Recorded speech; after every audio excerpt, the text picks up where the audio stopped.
kang nakaduyan, pwede kang nakapapag. Pero kung isang sa duyan,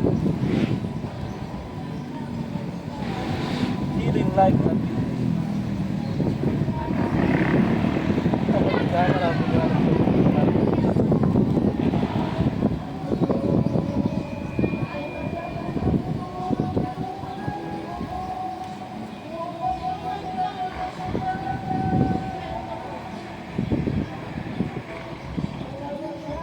panalo, meron yung mga sipol ng mga ibon, hampas ng hangin, kasinayan sa layon, basta dilim ng kahapon, pagpus ng mga dahon, kasinayan sa layon, mga batang naglalaro lang maghapon, simoy ng hangin sa saring tanawin.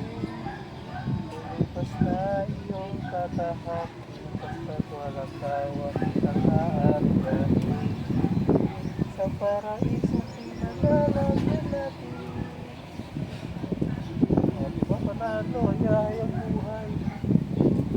Sarap matulog. What the view. Nakikita mo yung langit, maraming puno. May sound trip pa sa kapitbahay. Ay, sa wakas, napakadilim dito guys. Panalo. Ay, salamat naman. Ganito paano nakapag-relax na, nakapag-unwind tayo guys. Papakita ko sa inyo yung view natin na. Para alam niyo yung view.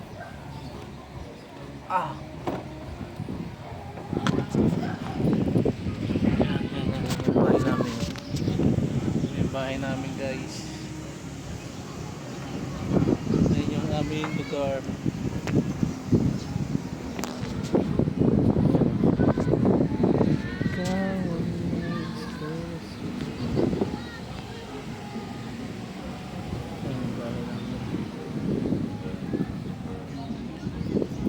Nasa ibabaw ng puno. So yun ang aming bubong. Tapos yun yung aking ginawang papa guys, so napakaangas mo guys.